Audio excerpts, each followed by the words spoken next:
Okay friends, ఇప్పుడు మన premix cake కావాల్సిన ఇంగ్రీడియంట్స్ అన్నీ చూసేద్దాం. ఒక half cup vanilla cake premix తీసుకోవాలి. ఒక 1 టేబుల్ స్పూన్ ఆయిల్ తీసుకోండి, ఫ్లేవర్లెస్ ఆయిల్ తీసుకోవాలి. ఒక 1/4 కప్ వాటర్ తీసుకోండి. ఒక హాఫ్ టీ స్పూన్ వచ్చేసి వెనీలా ఎసెన్స్ తీసుకోవాలి. సో ఇప్పుడు ఇవన్నీ ఇంగ్రీడియంట్స్ అన్నీ యూజ్ చేసి మనం కేక్ అనేది తయారు చేస్తాం. ఇప్పుడు మనకి ప్రీమిక్స్ కేక్ అనేది ఎప్పుడు బాగా యూజ్ అవుతుందంటే, మన దగ్గర కేక్ చేయాలంటే చాలా ఐటమ్స్ కావాలి. బేకింగ్ పౌడర్ అని, బేకింగ్ సోడా అని, ఎసెన్స్ అని, ఇట్లా ఇంకా మిల్క్ అని, కర్డ్ అని చాలా చాలా కావాలి. సో మన ఇంట్లో ఎమర్జెన్సీగా చేయాలి, అవేమీ అవైలబిలిటీ ఉండవు.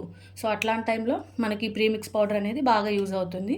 సో ఈ పౌడర్ అనేది మాకు బేకింగ్ క్లాస్లో పావలి మేడం చెప్పారు. ఆ మేడం చెప్పిన ప్రతి రెసిపీ చాలా బాగా సక్సెస్ అయింది. మనకి యూట్యూబ్లో కూడా చూస్తాం, అన్నీ దొరుకుతాయి, కానీ నార్మల్గా అంత బాగా రావు. సో ఇప్పుడు చెప్పిన విధంగా మనం ట్రై చేస్తే కనుక అంత బాగా కుదురుతుంది. ఒకసారి ట్రై చేయండి అందరూ. మనం ఒక హాఫ్ కప్ ప్రీమిక్స్ పౌడర్ తీసుకున్నాం కదా, దాన్ని ఇట్లా ఒక జల్లె లాంటి దాంట్లో వేసుకొని మనం జల్లించుకోవాలి.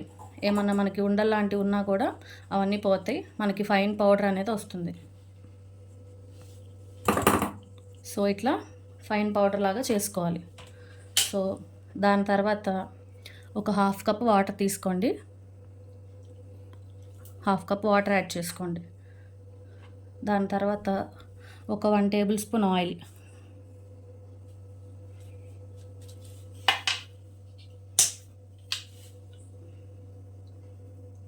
తర్వాత ఒక హాఫ్ టీ స్పూన్ వచ్చేసి వెనీలా ఎసెన్స్ వేసుకోండి. సో ఇప్పుడు మనకు కావాల్సిన ఇంగ్రీడియంట్స్ అన్నీ వేసేసుకున్నాం కాబట్టి ఇప్పుడు మనం ఈ బ్యాటర్ని కట్ అండ్ ఫోల్డ్ మెథడ్లో మిక్స్ చేసుకోవాలి. ఇదిగోండి, మన బ్యాటర్ని ఇట్లా కట్ చేయాలి, ఇట్లా ఫోల్డ్ చేయాలి, ఇట్లా కట్ చేసి ఇట్లా ఫోల్డ్ చేయాలి. దీన్నే మనం కట్ అండ్ ఫోల్డ్ మెథడ్ అంటాం. మనం ఈ బ్యాటర్ మిక్స్ చేసుకునే లోపు మనం స్టవ్ అనేది ప్రీహీట్ చేసుకోవాలి ఒక 10 మినిట్స్ పాటు. దాని తర్వాత అంతకుముందే మనం ఈ కేక్ అనేది బేక్ చేయడానికి టిన్ కూడా రెడీ చేసి పెట్టుకోవాలి. ఇదిగోండి, నేను ఇక్కడ గ్రీస్ ఒక టిన్ అనేది తీసుకొని మన కేక్ సైజ్కి సరిపడా దాంట్లో ఆయిల్ వేసేసి కొంచెం మైదా వేసి గ్రీస్ చేసి పెట్టుకున్నాను. ఇప్పుడు మనం బ్యాటర్ కలిపేసుకున్నాక ఈ బౌల్లో వేసుకొని బేక్ చేసుకుంటే సరిపోతుంది.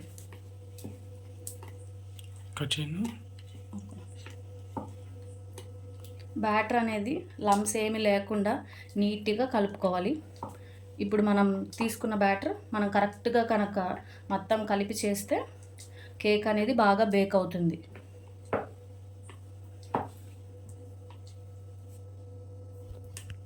ఇప్పుడు మనం బ్యాటర్ అనేది లమ్స్ లేకుండా కలిపేసుకున్నాం కదా, ఈ కలుపుకున్న బ్యాటర్ని మన కేక్ టిన్లోకి పోసుకోవాలి.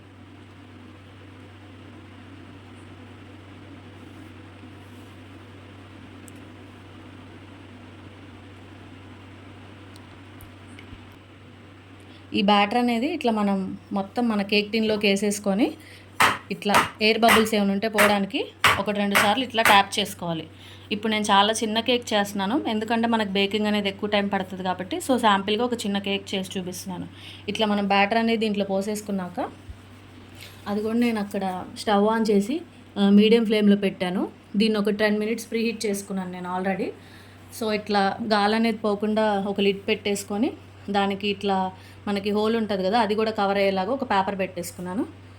సో ఇప్పుడు మనం ఇది ఓపెన్ చేసేసి ఈ టిన్ అనేది దీంట్లో ఇట్లా పెట్టేయడమే. సో ఇది క్లోజ్ చేసేద్దాం.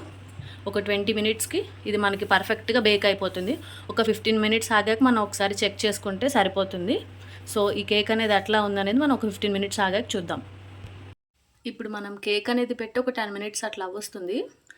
సో కేక్ అనేది బేక్ అవడం స్టార్ట్ అయింది. ఒక హాఫ్ ఆఫ్ ద పార్ట్ అనేది బేక్ అయిపోయింది. సో ఇంకొక 10 మినిట్స్లో మన కేక్ అనేది రెడీ అయిపోతుంది. సో ఒక ఇంపార్టెంట్ టిప్ ఏంటంటే, మనం ఎప్పుడైతే కేక్ బేక్ చేస్తున్నామో ఒక్కసారి లిడ్ క్లోజ్ చేశాక దాన్ని ఎట్టి పరిస్థితుల్లో ఓపెన్ చేయకూడదు. అట్లా ఓపెన్ చేస్తే లోపల ఎయిర్ బబుల్స్ ఫామ్ అయ్యి కేక్ అనేది సరిగ్గా బేక్ అవ్వదు. ఫ్రెండ్స్, నేను చేసే ఈ క్వాంటిటీ కేక్కి 15 to 20 మినిట్స్ సరిపోతుంది. నా కేక్ మరీ తక్కువ ఉంది కాబట్టి నా కేక్ అనేది 15 మినిట్స్లోనే బేక్ అయిపోయింది. సో నేను ఒకసారి టూత్ పిక్ అనేది ఇన్సర్ట్ చేసి చూస్తాను.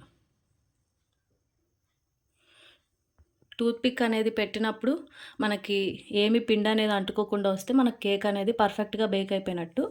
సో ఇప్పుడు మన కేక్ అనేది బేక్ అయిపోయింది. సో దీన్ని కాసేపు ఆగాక నేను డిమౌల్డ్ చేసి చూపిస్తాను. ఇప్పుడు నా కేక్ అనేది కంప్లీట్‌గా కూల్ అయిపోయింది. సో, చూడండి పర్ఫెక్ట్‌గా బేక్ అయింది. కలర్ గూడా చేంజ్ అయిపోయింది. సో, ఇది నేను నైఫ్‌తో డీమౌల్డ్ చేస్తాను. ఒకసారి చూడండి.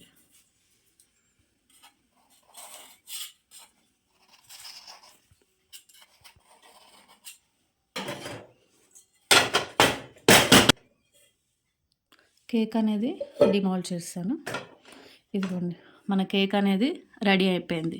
సేమ్ మనం ఇదే ప్రాసెస్‌లో చాక్లేట్ ఫ్లేవర్ గూడా చేసుకోవచ్చు. సో, దానికి తగినట్టు మనం కోకో పౌడర్ యాడ్ చేసుకుంటే సరిపోతుంది.